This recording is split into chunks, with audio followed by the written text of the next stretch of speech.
I came home early and found my sister and husband in my kitchen wearing nothing but their birthday suits, so I just left and haven't been back since.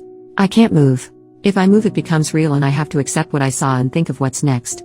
I came home from work early and saw my sister's car thinking maybe she was dropping off some food from her job. But no, I walk in and see my husband and sister with no clothes on in my kitchen. The kitchen I paid for. As soon as I registered what I saw, I got into my car and left. I kept driving, just driving until I found the hotel I'm at now. I don't want to believe it. I don't know what to do. My sister, my only family, and my best friend, the one who's supposed to be there for me and support me. My husband, my person, my other half, the one who's supposed to love and respect me. The two most important people in my life have ruined everything. I've blocked them both on my phone. I don't want to hear any of the bullshit excuses they'll come up. I don't want to confront this. I want to go back to this morning when everything was fine. Update, 3 days later. Sorry for not replying to comments and not updating. Things have been hectic. I didn't think I needed to explicitly say this, but when I said I saw them with no clothes on, yes, I meant they were butts out and screwing in the kitchen. I admit mentioning that I paid for the kitchen was odd and kinda funny. But anyone that knows me knows that the kitchen is my pride and joy, so yes, when I saw my sister and husband screwing in my kitchen, it stuck with me. And yes, they did see me. When I got to the hotel, I cried for a few hours and then I just wanted to tell someone, anyone. The two people I would talk to when something happened in my life were the two I needed to talk about, and it was 11-something in the evening, so I wasn't going to disrupt my friends' evenings and burden them. So instead I came to Reddit thinking not many would see it. The response I received was overwhelming though. I want to say thank you to everyone that sent me kind words and advice. Thank you so much for all the virtual hugs. I know I hardly commented, it's because I had so much to think about and do. I appreciate all the love and support. There was so much amazing advice given in the comments, although a lot of it was American-based. I still appreciate it. But one thing I did see a lot was to unblock them and keep the texts and calls as evidence, so I did do that. After posting in another good cry, I knew that I had to get my crap together. I didn't have my sister or any family to help, so I had to do it myself.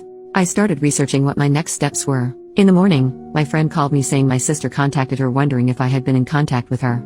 I told her what happened and she very kindly offered her spare room and her day off work to help me sort stuff out.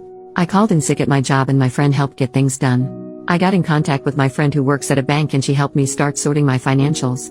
My friend also found me a lawyer to consult with. After my phone consultation with the lawyer, I was so overwhelmed.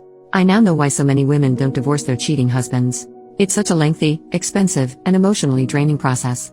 I, fortunately, make a stable income and can support myself, and we, fortunately, don't have kids. I have to remember that things aren't going to happen in one day. It will all take time. As for the house, unfortunately, his parents did buy it for us, and to be honest, after what I saw, I don't want it anyway.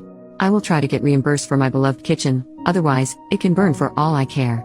This has been super draining, but I knew I had to talk to them. I already knew there was no coming back for my husband, and when I checked his messages, they were exactly what I thought they would say. I'm sorry. It's not what it looks like. We didn't mean for it to happen. Please come home. I love you. Blah blah blah. Just absolute bull crap. A small part of me thought maybe I could find it in me to forgive my sister, as we only have each other. But after I opened her messages, all hope was lost. She used the same excuses we heard our father use when he cheated on our mother and beat us. She said the same things our mother would say when she would excuse our dad's behavior and also beat us. I spoke to her this morning and asked her to tell me straight up who, what, where, when, and why. She told me back in July when I went on a girls' trip she was at our house and joked to my husband that I would cheat on him on the girls' trip because that's what always happens. He said nah, and they joked about it, but she said he could get even with me, and they ended up doing it once. One time lead to 2 to 3, then to whenever they could do it. There was never any evidence or signs or anything that I was going to or even thinking of cheating. I told her we were done and there is nothing she could do to bring us back together. I later received a call from an unknown number. It was my mother, who I haven't spoken to in 7 years. Turns out my sister has been in contact with her and told her what had happened, and my piece of crap mother, the same woman who beat me for breathing wrong, had the audacity to say this is what I get for taking her daughters away from her. It hurts so much. I know things are going to get messier and this is going to be a long few years. I've now lost all my blood relations. I need to get all my crap and find a new place.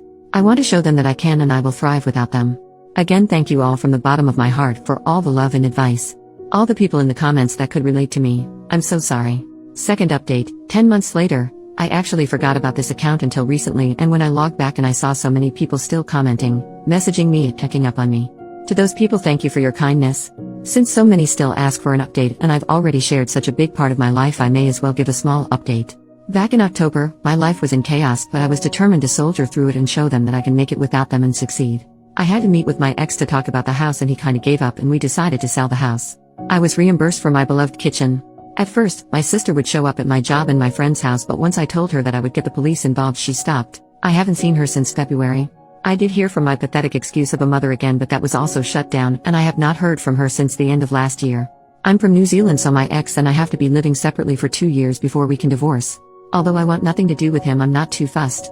1 year is almost done. I started therapy, which has been healing. I actually wish I had gone earlier. I have moved into my apartment, and I was promoted at work. I have also gone on 2 girl trips and had some extra fun these times as I was a single woman. And I've also just started seeing someone. He has been very kind. Thank you all again for your kindness. Hope this is the update you were waiting for. New update, 1.5 years later, I'm officially divorced. Hello, it's been a while. I still get messages and notifications asking for an update, so this will be my last one most likely. I am officially divorced. It took a while, but I got there, and my ex-husband had 2 years to accept it and not fight it. I've got my own house, a nice kitchen, a cute mature man on my arm, friends who treat me like a sister should, and a job that respects me. I'm happy and couldn't care less where my biological family are and what they are doing. I am enjoying the wonderful summer we are having in New Zealand and living my life. Thank you all for the support. All the best. Here's a picture of the beach I'm at while typing this.